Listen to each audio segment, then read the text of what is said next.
পুরীর মন্দিরকে দেখিয়ে ভোট চাইবে, দেখো এখানে একটা মন্দির বানিয়ে ফেললাম, তারপর সেই মন্দিরের রীতিনীতি মানবে না, এ তো হতে পারে না, এই ভণ্ডামি তো চলতে পারে না। মানুষ ভালোভাবে নেয়নি, ফলে বারবার সাফাই দিতে হচ্ছে। এটা তো সাফাই দেওয়ার কিচ্ছু নয়।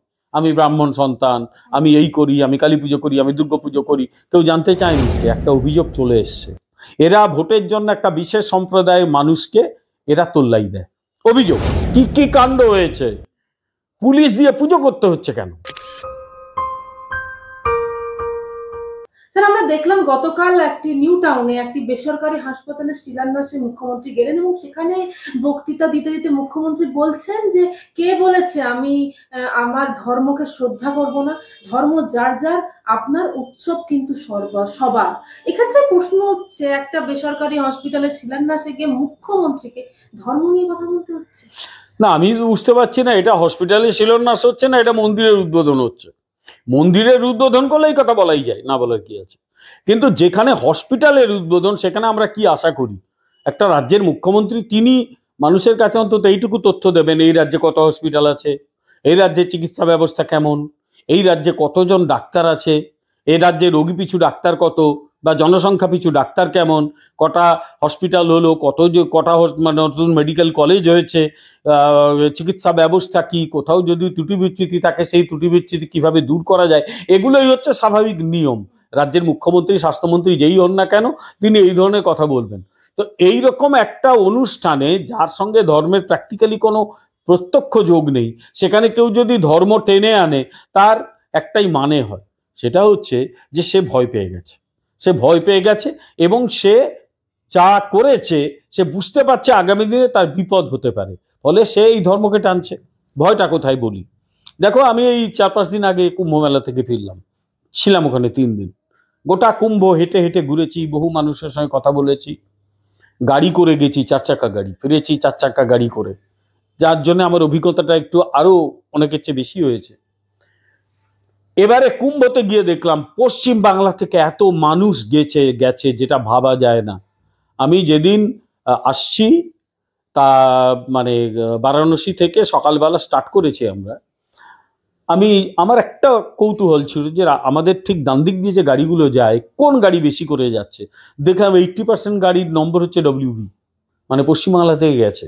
এবং এখনো একটা দিন রয়েছে, গুরুত্বপূর্ণ স্নানের দিন, অর্থাৎ শিব চতুর্দশীর দিন। সেদিন তো প্রচুর লোক হবে বলে অন্তত উত্তরপ্রদেশ সরকার এটাও আশা করছে।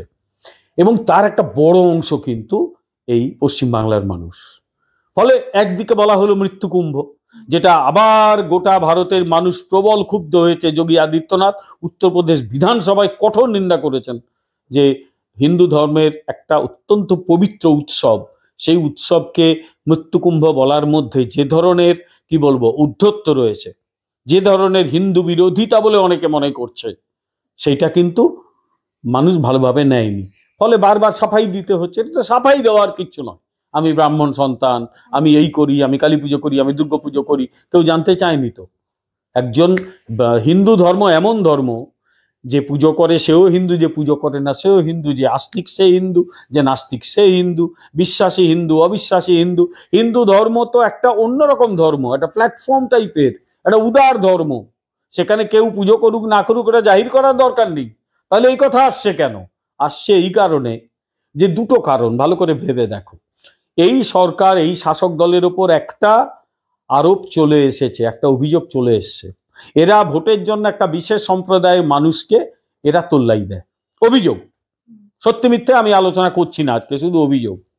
2021-এর নির্বাচনের পর এই দলের হয়ে একটি ভোট কুশলী সংগঠন, তারা এদের হয়ে কাজ করেছে। তাদের যিনি সেই সময় দায়িত্বে ছিলেন, এখন তিনি নিজে একটা রাজনৈতিক দল করেছেন বিহারে, তার নাম প্রশান্ত কিশোর, বলতে কোথাও বাধা নেই, কারণ নেটে রয়েছে ওনার ইন্টারভিউ। উনি দিল্লির একটি চ্যানেলকে ইন্টারভিউ দিতে গিয়ে রেজাল্ট বেরোনোর আগে বলেছিলেন যে আমরা মানে পশ্চিমবাংলার শাসক দলের হয়ে তিনি কথা বলেছিলেন যে আমরা তো শুরু করছি 30% দিয়ে, আমরা 100%-এর সঙ্গেই যোগাযোগ করছি, 30% দিয়ে শুরু করছি। বিজেপি এই 30%-এর ভোট পাবে না, সে 70%-কে নিয়ে লড়াই করতে পারে, তাই আমি বলছি যে আমরাই জিতবো।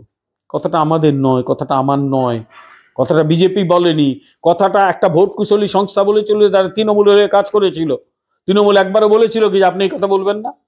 আপনি অন্যায় করেছেন এটা বলে নিন্দে করছি, বলেনি। দ্বিতীয়, এই রাজ্যের মুখ্যমন্ত্রী একবার বলেছিলেন, যে গরু দুধ দেয় তার লাথি খেতে আমি রাজি আছি। অর্থাৎ যে আমাকে ভোট দেয় আমি তার পক্ষে আছি। এটা আমরা কেউ বলিনি, ওনারা বলেছিলেন। শুধু তাই নয়, বিভিন্ন জায়গায় পুজো করতে গিয়ে, এখন এটা গেল একটা পয়েন্ট। সেকেন্ড পয়েন্ট, প্রচুর নাকি পুজো হয়েছে 3-4 কোটি। আমি ঠিক সংখ্যাটা কোথা থেকে এলো বুঝলাম না। এ দেশে, এ রাজ্যে যদি মানে মোটামুটি 10 কোটি মানুষ থাকে, তাহলে বলতে হবে যে মোটামুটি 2 কোটি থেকে 2.5 কোটি হাউস হোল্ড ফ্যামিলি, বড় যে 3 কোটি আজকাল ছোট পরিবার। তাহলে 3 কোটি বাড়িতে, 3 কোটি প্রতি বাড়িতে পুজো হলো, তাহলে ধরে নিতে হবে সব ধর্মের মানুষ সরস্বতী পুজো করছে। এতটা আমাকে ধরে নিতে হবে। 3 কোটি পরিবারের মধ্যে তো হিন্দু, মুসলিম, খ্রিস্টান সবাই রয়েছে, তা সবাই সরস্বতী পুজো করছে। আমি অন্তত আমার চোখে পড়েনি এটা। না, উনি তো বলছেন নাকি পাড়ায় পাড়ায় পুজো হয়েছে, পাড়ায় পাড়ায় পুজো, সরস্বতী পুজো আজ অনন্তকাল ধরে হয়। এটা উনি কি বলবেন? সেটা আমাদের ওনার কাছ থেকে শিখতে হবে নাকি? পাড়ায় পাড়ায় সরস্বতী পুজো হয়, বাড়ি বাড়ি সরস্বতী পুজো হয়, স্কুলে স্কুলে সরস্বতী পুজো হয়। এটা তো নতুন কোনো কথা নয়। সরস্বতী পুজো সেই অর্থে সার্বজনীন। সার্বজনীন সরস্বতী পুজো এ রাজ্যে কম হয় দুর্গা পুজোর মতো। এ রাজ্যে সরস্বতী পুজো সত্যিকারের সার্বজনীন, কারণ এখানে বাড়ি বাড়ি পুজো হয়। তো সেই সরস্বতী পুজো করতে গিয়ে এবারে কি কি কাণ্ড হয়েছে, প্রশ্ন, কি কি কাণ্ড হয়েছে? পুলিশ দিয়ে পুজো করতে হচ্ছে কেন? 1। 2, হরিণঘাটায় যে লোকটি স্কুলের হেডমাস্টারকে আঙুল দেখিয়ে বলেছিল পুজো করলে অনর্থ বাড়িয়ে দেবে, সেখানে নাকি এতদিন পুজো হয়নি, তার বিরুদ্ধে কি ব্যবস্থা নেওয়া হয়েছে? কিচ্ছু হয়নি। আমি একটু পিছিয়ে যাব, বছর 4 আগের কথা। উলুবেড়িয়াতে একটা স্কুলে পুজো, সরস্বতী পুজোর দাবি নিয়ে গিয়ে একটা ছাত্রী মাথা পেটে গিয়েছিল, সবাই দেখেছিল। এই রাজ্যে ঘটেছে। এই রাজ্যে এবারে পুজোতে, একাধিক পুজোতে মূর্তির ওপর হামলার ঘটনা ঘটেছে। কথাটা আমার নয়, বিভিন্ন চ্যানেলে দেখো, খবর কাগজ দেখো, পেয়ে যাবে। তার সঙ্গে থার্ড যে পয়েন্টটা যুক্ত হয়েছে, বাঙালি হিন্দুর মধ্যে আতঙ্ক তৈরি হয়েছে। আতঙ্কটা হচ্ছে বাংলাদেশে যা ঘটছে, থামার কোনো লক্ষণ নেই। সেখানে বাঙালি হিন্দুর মধ্যে আতঙ্ক তৈরি হয়েছে যে যা বাংলাদেশে ঘটছে পশ্চিমবাংলায় ঘটবে না তো। আর এই যে রাজনৈতিক দল খোলাখুলি একটা বিশেষ সম্প্রদায়কে তোল্লাই মারে, মুখে কথা বলে, যে গরু দুধ দেয় তার লাথি খাবো, সেই সম্প্রদায়ের কিছু লোক যদি অনর্থ বাঁধায় তাদের পক্ষে কোনো কথা, বিরুদ্ধে কোনো কথা বলে না, হেডমাস্টারকে আঙুল তুলে বলে যে পুজো করলে অনর্থ করবে, তার বিরুদ্ধে কোনো আইনগত ব্যবস্থা নেওয়া হয় না, মানুষ কিন্তু আতঙ্কিত। সেই আতঙ্ক দেখে বুঝে গেছে এরা যে মানুষ আতঙ্কিত, ফলে নিজের ব্রাহ্মণত্ব জাহির করতে হচ্ছে, নিজের হিন্দুত্ব জাহির করতে হচ্ছে। কিন্তু মানুষের মনকে বদলানো যাবে তো? মানুষ কিন্তু ভয় পেয়েছে ভীষণ। সেই ভয়ের ছবি মানুষের মধ্যে, আর সেই ভয়ের অন্যভাবে রিফ্লেকশন ঘটছে শাসক দলের নেতা নেত্রীদের। ওরাও ভয় পেতে শুরু করেছে। ভীত মানুষ যদি এদের পরিত্যাগ করে তখন এদের হাল কি হবে? তাই এরা ভয়েরই বহিঃপ্রকাশ এই ধরনের কথাবার্তা। না, তিনি আরো বলেছেন বিধানসভায় দাঁড়িয়ে যে তারাপীঠের মন্দির থেকে শুরু করে ভোগগড়, তারপর তারাপীঠের নাকি উন্নয়ন কমিটি থেকে শুরু করে মায়ের মন্দিরের সম্পূর্ণ রাস্তা, গেট সবকিছু নাকি ওনারা করেছেন। কৃতিত্ব নেওয়ার কি আছে? এগুলো তো সরকারের কাজ। যেখানে বহু মানুষ যায়, ধর্ম করতে যায়, যাই করতে যাক না কেন, সেখানকার পরিকাঠামো উন্নয়ন তো সরকারের কাজ। তো এখানে এটা নিয়ে কৃতিত্ব নেওয়ার কি আছে? করেছে, ভালো করেছে, কিন্তু এটা নিয়ে কৃতিত্ব নেওয়ার কি আছে? কৃতিত্ব তখনই নিতে পারত যদি বলতে পারতো যে রাজ্যে পুজোকে নিয়ে কোনো অশান্তি হয়নি, সবাই শান্তিতে পুজো করছে। হয়নি, এখানে অশান্তি হয়েছে, তাই সেই কৃতিত্ব দেওয়া যাবে না। তাই একটা মানুষ যখন সরস্বতী পুজো করতে গিয়ে বাচ্চা মেয়ের মাথা ফাটে, উলুবেড়িয়ায় কয়েক বছর আগে ঘটেছিল, এবারে পুজো করতে গিয়ে স্কুলে হেডমাস্টারকে ভয়ঙ্কর ভয় দেখানো হয়, দেবো বদলি করে, অনর্থ বাদিয়ে দেবো, আমি এখানকার অমুক তুসু ইত্যাদি ইত্যাদি। মানুষের মধ্যে ভয় তো হবেই। এছাড়াও অনেক স্কুলে দেখা গেল সরস্বতী পুজোর পরের দিন অনেক স্কুলে, আমি বিভিন্ন টেলিভিশন চ্যানেলে দেখেছি, স্থানীয় মানুষজন গিয়ে জিজ্ঞেস করেছে পুজো হয়নি কেন, আপনারা কেন পুজো করেননি? ফলে বার্তাটা বাজিয়ে যাচ্ছে মানুষের কাছে। না, উনি তো বিধানসভায় দাঁড়িয়ে দেখলাম একটি মন্তব্য করলেন দীঘার মন্দির নিয়ে। তিনি বলছেন যে নাকি সনাতন ধর্মের অন্যতম পীঠস্থান পুরীর জগন্নাথ ধামের অনুকরণ করে নাকি ওখানে মানে জগন্নাথ ধামে অনুকরণ করে ওখানে জগন্নাথ একটি মন্দির বা একটি কিছু উনি নির্মাণ করছেন। তাহলে আমরা দেখলাম এই পরিপ্রেক্ষিতে বিরোধী দলনেতা একটি পোস্ট করেছেন সোশ্যাল মিডিয়ায়। তিনি বলছেন যেহেতু জগন্নাথ মন্দির পুরীতে হিন্দুরা ছাড়া অন্য কেউ কোনো ধর্মের মানুষ প্রবেশ করতে পারেন না, সেক্ষেত্রে মুখ্যমন্ত্রী কি দীঘায় এটা লিক করতে পারবেন? কিভাবে দেখছেন আপনি? একটা উদাহরণ দিই, সেটা হচ্ছে যদ্দূর জানি জগন্নাথ মন্দিরে ওরা ইন্দিরা গান্ধীকেও ঢুকতে দেয়নি। তখন ভারতের প্রধানমন্ত্রী, কিন্তু প্রচুর বিতর্ক হয়েছিল, বলছেন আপনি হিন্দু নন। ওরা খুব এ ব্যাপারে অত্যন্ত কড়া।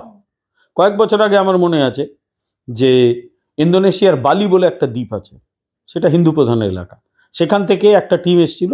তাদের প্রথমে জগন্নাথ দেবের মন্দিরে ঢুকতে দেওয়া হচ্ছিল না, কারণ ওরা একটু চিন্তিত ছিল সত্যি হিন্দু কিনা। পরে ওরা প্রমাণ করে হিন্দু, সবাইকে ঢুকতে দেওয়া হয়েছিল।